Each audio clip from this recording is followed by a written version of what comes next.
Saludos a todos. En la actividad orientadora de hoy, comenzamos el estudio de un nuevo contenido, referente al papel de la psiquis en el proceso salud-enfermedad. Realizaremos una breve caracterización del módulo, donde se definen sus objetivos, contenidos, tiempo de duración y sistema de evaluación. Se aportarán conocimientos esenciales relacionados con la psiquis como objeto de estudio de la psicología, haciendo énfasis en el carácter activador de la conciencia y su relación con la salud.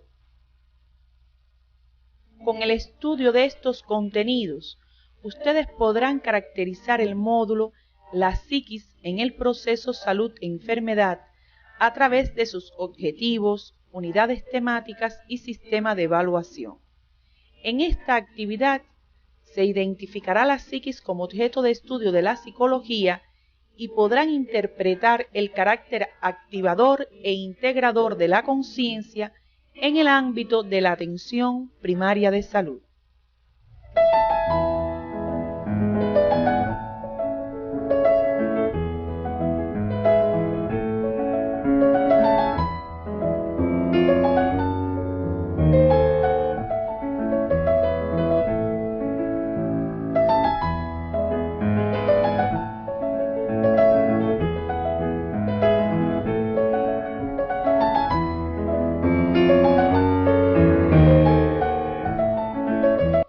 Los objetivos generales del módulo están dirigidos al logro de habilidades que les permitirán interpretar el papel de la psiquis en la concepción del hombre como sujeto de su propia salud y su conducta, así como fundamentar el papel de la psicología en su relación con el proceso salud-enfermedad. Podrán valorar además el aporte de los procesos psicológicos en la formación de la imagen del mundo y del sentido personal, a través de la vinculación entre necesidades, escala de motivos, autovaloración y nivel de aspiraciones con los conflictos y las grandes frustraciones vitales. Finalmente, serán capaces de interpretar la personalidad y su carácter sistémico a través de la interrelación de los subsistemas que la regulan en su vinculación con el trabajo en la atención primaria de salud.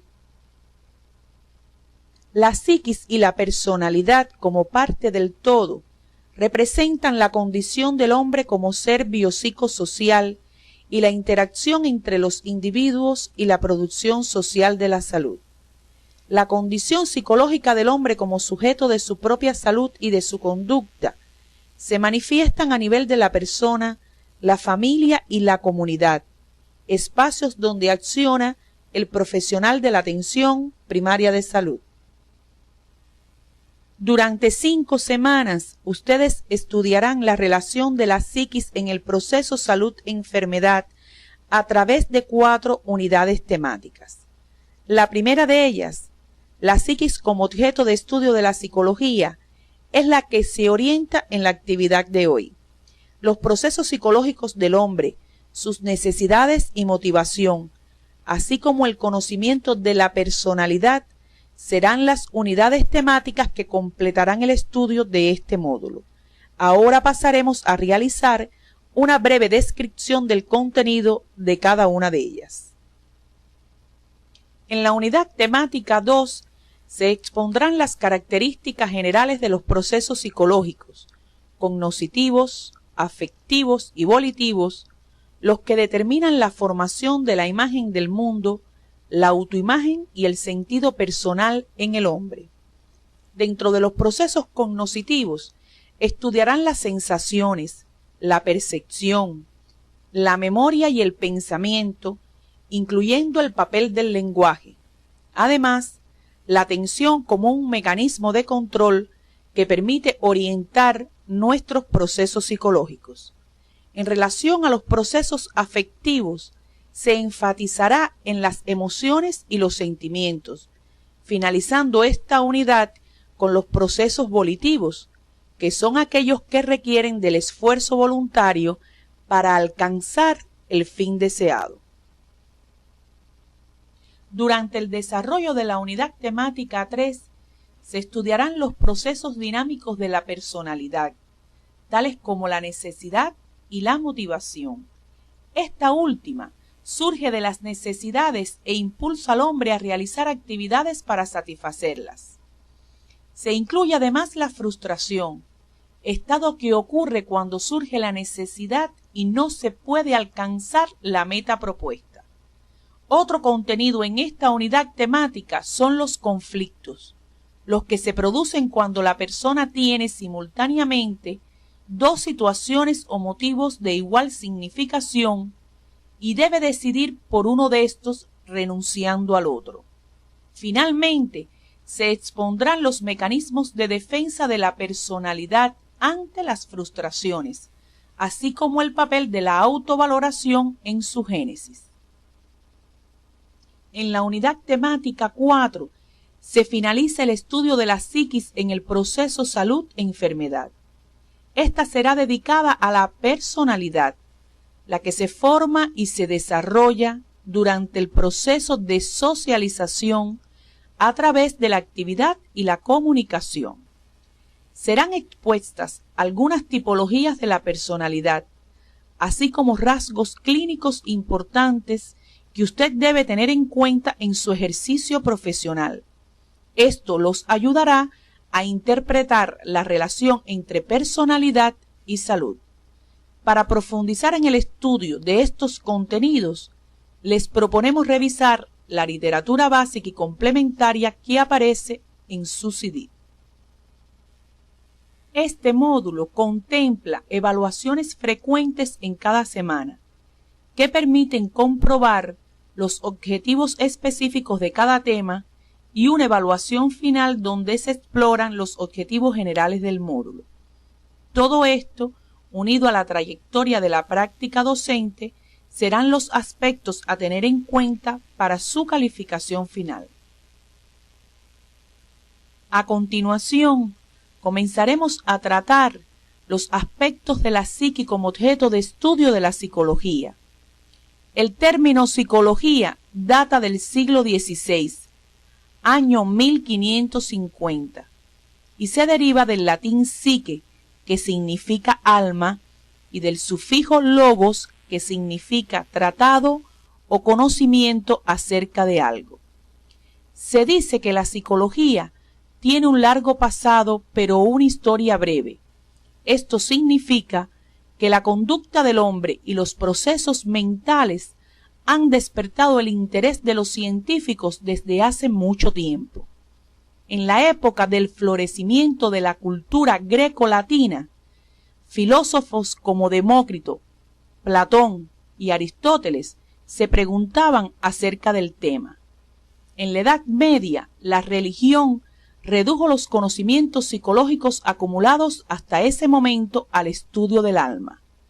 Durante el Renacimiento, se comenzó a considerar al hombre como ser activo y se concedió mayor importancia a la personalidad y a las influencias que recibía el hombre de las condiciones naturales externas. No fue hasta finales del siglo XIX que se empezó a aplicar el método científico a las preguntas que durante siglos habían desconcertado a los psicólogos.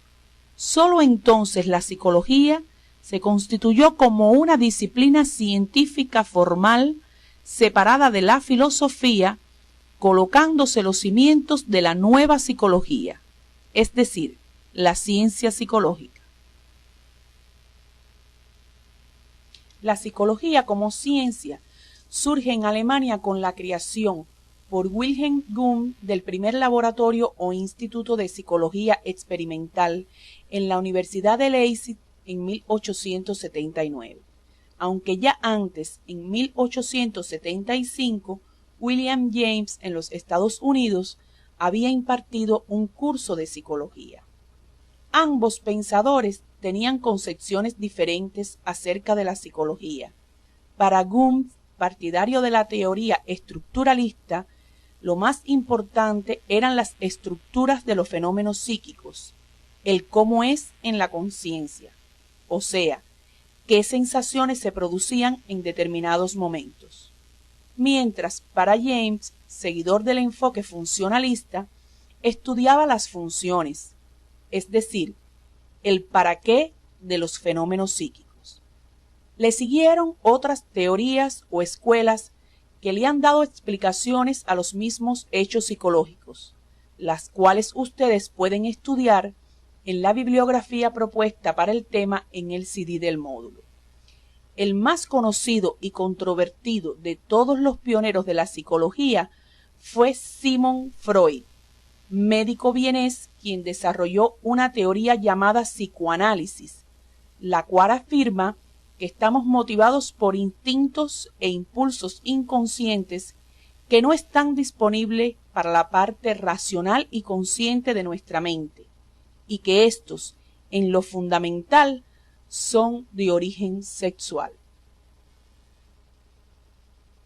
Con lo expresado hasta aquí, podemos afirmar, desde el punto de vista histórico-cultural, que la psicología como ciencia estudia los hechos, las regularidades y los mecanismos psíquicos que ocurren en el cerebro como reflejo subjetivo de la realidad y hacen posible la realización de las actividades humanas.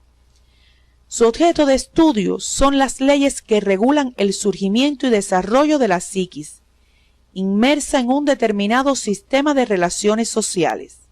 Es decir, la psicología estudia al hombre desde el punto de vista de su subjetividad, como portador y constructor de un conjunto de vivencias que le resultan personales, ya que le pertenecen a él, las construye él y las porta él. Un ejemplo de subjetividad es nuestra imaginación, nuestros deseos, emociones, frustraciones, pensamientos y sentimientos. ¿Qué es entonces la psiquis? Es el reflejo subjetivo de la realidad objetiva. Este reflejo se forma en cada persona a través de los procesos psicológicos, los que nos permiten tener una imagen del mundo y de sí mismos, responder ante determinadas situaciones con estados emocionales y tomar decisiones. Es importante señalar que el reflejo se manifiesta en toda la materia, tanto la inorgánica como la orgánica, con características diferentes. En el caso de la primera, por ejemplo, al chocar dos objetos producen un proceso de acción-reacción, que no es más que un reflejo mecánico y físico. Mientras que en el hombre, como ser más complejo, se refleja la realidad a través del conocimiento que tiene de ésta, con sus afectos y actuaciones ante el medio que le rodea, empleando la psiquis, es decir, a través de los procesos psicológicos. Para la mejor comprensión de estos procesos, se hace necesario describir sus características. La primera de ellas es que son procesos subjetivos, es decir, dependen de la persona, pertenecen a ésta, están ligados a su experiencia, historia y a las condiciones en que ha desarrollado su vida. No existen independientes de ella. Los procesos psicológicos siempre reflejan algo. Por ejemplo, un estado afectivo de alegría refleja la presencia de un acontecimiento positivo, como puede ser la llegada de un ser querido. Este hecho se refleja en un estado emocional. Son una imagen, una representación que está en la mente de la persona. No se puede tocar o palpar. Es algo ideal. Por ejemplo, durante el estudio de un paciente, se encuentra que el hígado está aumentado de tamaño.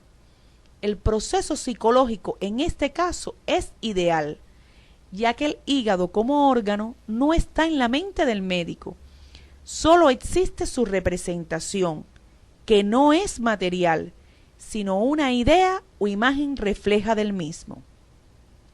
Otro ejemplo es la angustia, que me puede provocar la muerte de un familiar. Me hace sentir mal, pero no la puedo palpar.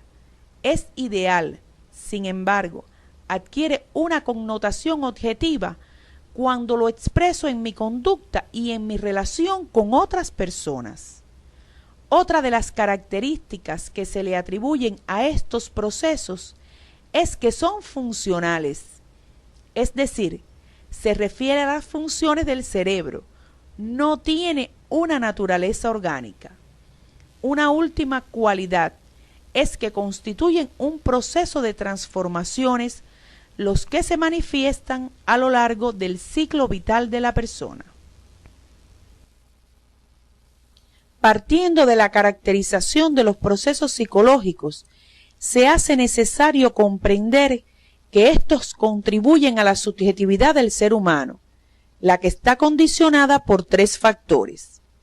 El biológico, teniendo en cuenta que toda función psíquica tiene un sustrato material, el cerebro humano, que es el órgano que sirve de base a nuestro sistema nervioso. El individual, ya que el individuo forma parte activa del desarrollo de la subjetividad. Cuando nos proponemos algo en la vida, estamos influyendo en ella de manera peculiar. El factor social resulta el determinante en la actividad subjetiva humana, ya que el proceso psíquico deviene por la relación con un mundo que es social, en una cierta cultura donde la persona se desarrolla, de ahí su determinación histórica. A manera de resumen, podemos decir que los fenómenos o procesos psíquicos conforman la subjetividad, el contenido de la mente y los sentimientos de las personas, lo que facilita la orientación y regulación de su comportamiento. Por ejemplo, si a usted le agrada ayudar a las personas, protegerlas y curarlas, puede que elija una profesión en la que logre estos deseos. La psicología como ciencia se rige por una serie de principios y métodos de investigación. En la actualidad se reconocen 7 principios: el historicismo, la práctica social transformadora o unidad de la teoría y la práctica, el carácter reflejo de la psiquis, el determinismo psicológico, la unidad psicofísica, el desarrollo de la psiquis y la unidad conciencia-actividad. De ellos, estudiaremos los 2 primeros en la actividad orientadora de hoy. El resto, ustedes podrán revisarlos en la literatura propuesta para el tema. Es importante tener en cuenta que la separación de estos principios es sólo didáctica para su estudio, ya que en la vida cotidiana estos se presentan muy relacionados. Principio: el historicismo. El hombre hereda lo creado y alcanzado por sus antecesores, tanto en el plano biológico como en el psicosocial, y a la vez se convierte en el precursor de sus logros a las generaciones sucesoras. El humano piensa, siente y actúa según las condiciones históricas de la época y del sistema social en que le toque vivir.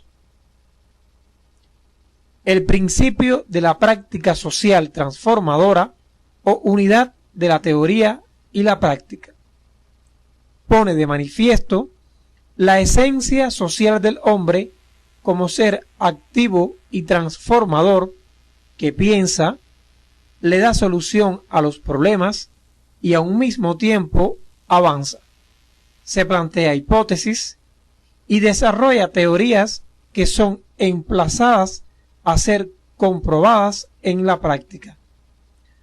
Como pueden darse cuenta, lo anteriormente expuesto está estrechamente vinculado a los contenidos ya tratados por ustedes en la asignatura precedente, relacionados con el hombre como ser biopsicosocial. En relación a los métodos de investigación psicológica, se han clasificado en generales y específicos. Se reconocen como generales la observación y el experimento. La observación se considera como el más elemental de ellos, por basarse en el conocimiento sensorial aportado por lo que vemos u oímos. El experimento, por su parte, constituye el método central de las ciencias.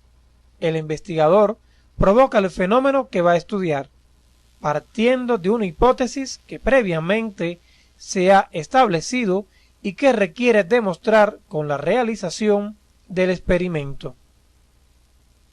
En relación a los métodos específicos, podemos mencionar la entrevista, la encuesta o cuestionario, los test o pruebas psicológicas y el análisis de los productos de la actividad. Es importante tener en cuenta que estos métodos específicos son denominados técnicas y procedimientos en otros textos. El conocimiento de estos métodos constituyen herramientas que le permitirán una valoración más integral de la persona, la familia y la comunidad donde usted se desempeña, por lo que le sugerimos profundizar en su estudio utilizando la literatura propuesta sobre el tema, la que se encuentra en su CD. La importancia de la psicología dentro de la carrera de medicina radica en que facilita la interpretación del hombre con un enfoque holístico, como ser biopsicosocial. Aporta conocimientos acerca de por qué el hombre actúa como lo hace y de cómo debe actuar. Propicia la adopción de estilos de vida saludables y una relación médico-paciente satisfactoria. Actualmente, se reconoce que las enfermedades crónicas no transmisibles pueden tener muchas causas, pero es indiscutible el hecho de que el comportamiento y el estilo de vida individual están relacionados fuertemente con su desarrollo.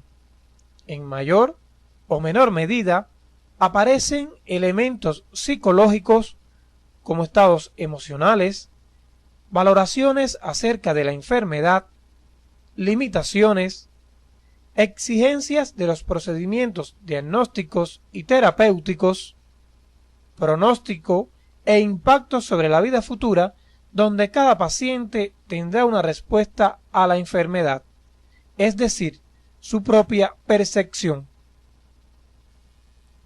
Al estudiar el reflejo consciente de la realidad, es importante tener en cuenta que estos se manifiestan de diferentes formas, desde las más elementales como la irritabilidad, la sensibilidad y la percepción, entre otras, hasta la más compleja, que es la conciencia. En este momento se describirán brevemente estas formas de reflejo. En ellas y otras, usted podrá profundizar para su estudio en el material titulado Folleto Complementario Psicología Médica 1, que aparece en su CD. La irritabilidad, como reflejo, actúa solo a nivel fisiológico y aparece en organismos unicelulares muy simples y primitivos. En el caso de la sensibilidad, esta involucra el nivel fisiológico y el psicológico. Ocurre en animales con mayor grado de complejidad y desarrollo. Este es el nivel donde surge la psiquis. Otra de las formas es la percepción, donde se refleja el objeto como un todo, con sus propiedades integradas, lo que permite diferenciarlo del resto de los objetos. La conciencia, como forma de reflejo de la realidad, involucra lo psicológico y lo social en el desarrollo del ser humano. El hecho de poseer un cerebro genéticamente humano no asegura la formación de la conciencia. Para lograrla, es necesario que desde el nacimiento el individuo se desenvuelva en un medio social.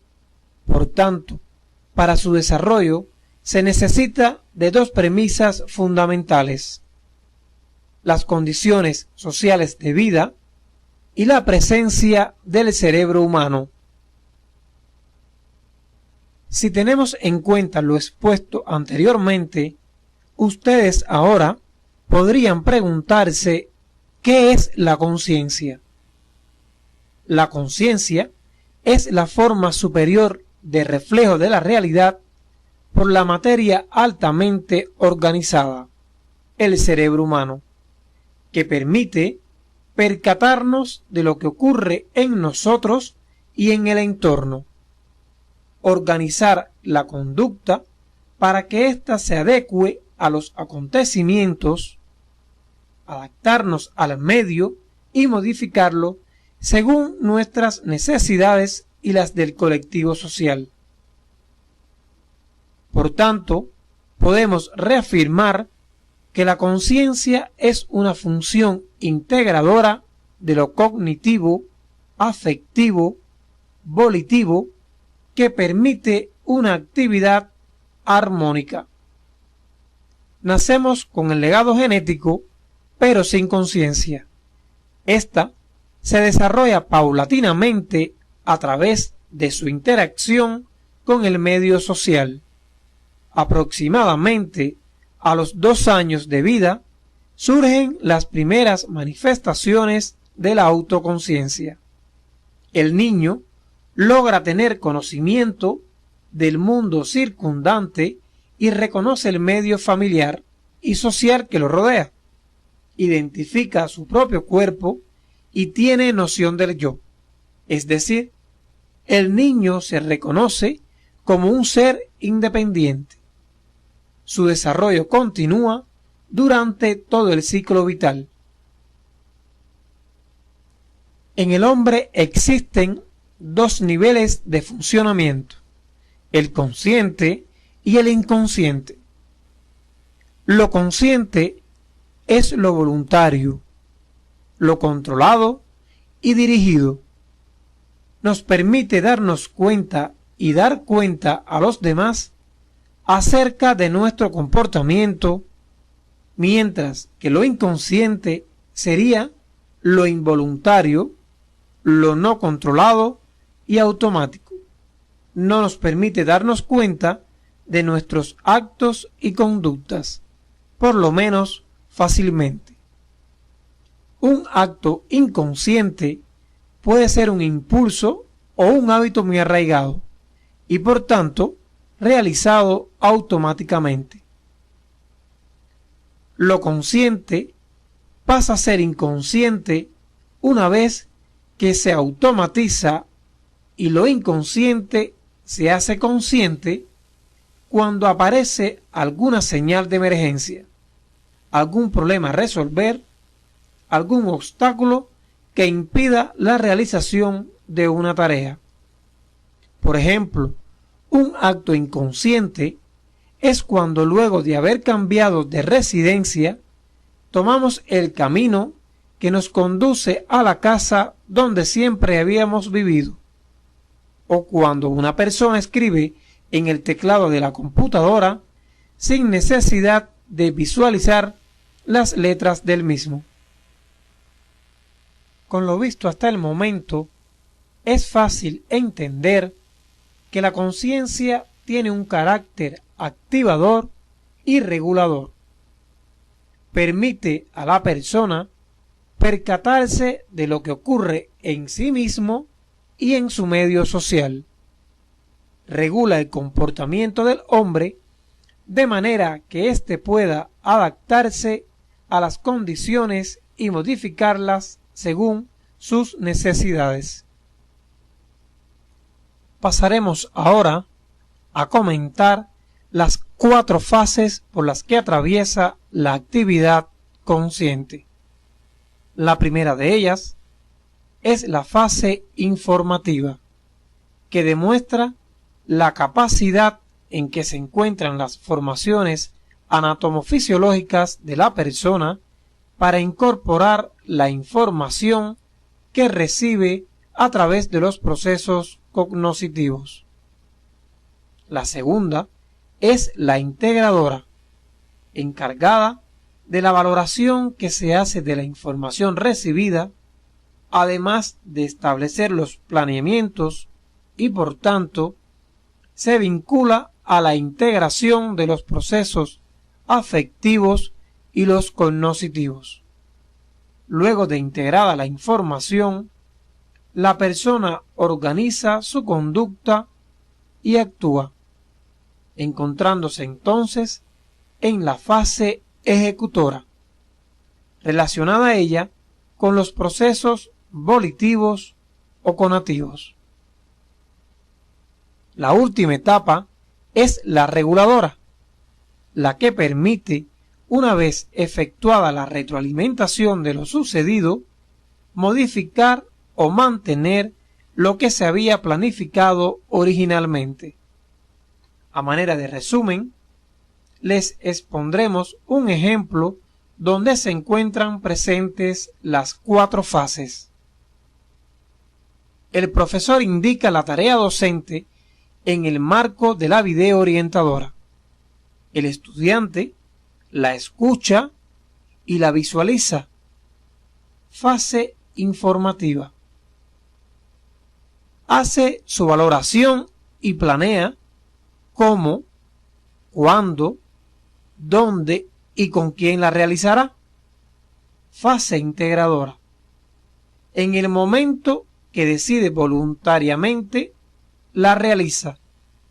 Fase ejecutora. Y finalmente, cuando comprueba los resultados, si son satisfactorios, seguirá actuando de la misma forma. De lo contrario, modificará sus acciones. Fase reguladora. Para finalizar, es importante reconocer que toda actividad consciente pasa por estas 4 fases, sucediéndose una a continuación de la otra. Recordemos que dentro de las funciones a realizar por el médico en la comunidad está el brindar una atención médica integral a la salud. Para lograrla, es importante que adquiera conocimientos sobre la conciencia, su carácter activador y regulador en la conducta humana. De esta forma, será capaz de interpretar la misma en función de fomentar, mantener y recuperar la salud. El conocimiento de las funciones de la actividad consciente y sus manifestaciones en personas sanas posibilita que el equipo de salud influya de forma positiva en la producción social de la salud en su desempeño en la atención primaria. Ahora bien, en la práctica profesional, con un enfoque biologicista, se reduce el papel de la conciencia a identificar e interpretar determinados eventos físicos o psíquicos que pueden alterar el estado de vigilia, afectando la psiquis. Es innegable que la manifestación de estos trastornos puede ser la expresión clínica de afecciones somáticas con alto riesgo para la vida del paciente. Como tareas docentes de este tema, proponemos: número 1.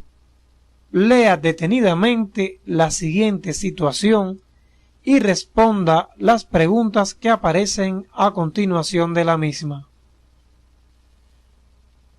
Un adolescente masculino de 19 años acude al consultorio preocupado por presentar secreción uretral. Durante la entrevista, refiere haber tenido una relación sexual desprotegida debido a su promiscuidad. Está asustado porque piensa estar infestado con el virus del SIDA y que está condenado a morir en poco tiempo. Se siente triste, se aísla, no quiere salir con los amigos ni comunicarse con su familia. El médico lo examina, le brinda apoyo emocional y educativo, le indica además los exámenes complementarios, los que corroboran posteriormente la existencia de una infección de transmisión sexual de etiología gonocócica y le indica las medidas de control para estos casos. Identifique las características relacionadas con la objetividad, subjetividad y el carácter reflejo e ideal de la psiquis en la historia anterior. Argumente el por qué este adolescente, al acudir al médico, está funcionando a nivel consciente. Identifique las fases de su actividad consciente.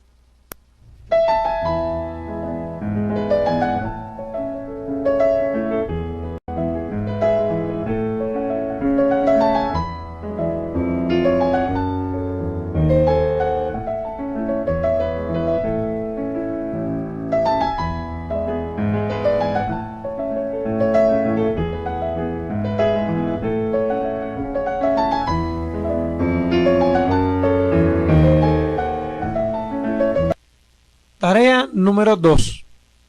Argumente con sus palabras las diferencias esenciales entre la psiquis humana y la psiquis animal, apoyándose en la lectura del folleto complementario Psicología Médica 1 que aparece en la bibliografía de su CD.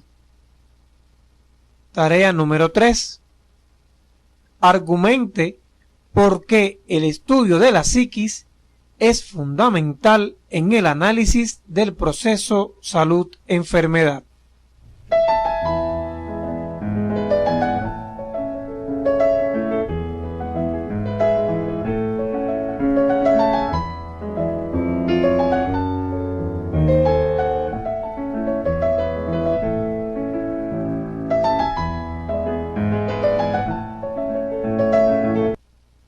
Al finalizar la actividad orientadora de hoy, podemos concluir que el módulo La psiquis en el proceso salud-enfermedad pertenece a la disciplina Proyecto Comunitario 2 y tiene como objetivo brindar al estudiante los conocimientos básicos necesarios para la comprensión de los procesos psíquicos fundamentales relacionados con el comportamiento de los individuos en el proceso salud-enfermedad.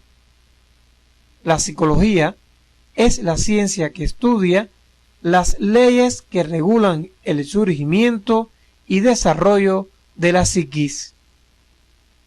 La psiquis humana orienta y regula la conducta de las personas en el proceso salud-enfermedad. El conocimiento de la conciencia, su carácter activador y regulador en la conducta humana, permite al médico interpretar el proceso salud-enfermedad en función de fomentar, mantener y recuperar la salud.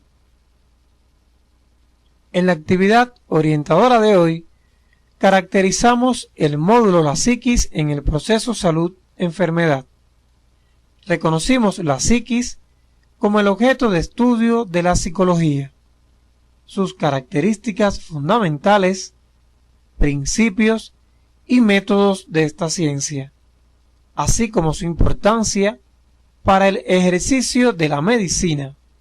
Además, se abordó el carácter integrador de la conciencia en la psiquis humana y su papel en la práctica médica.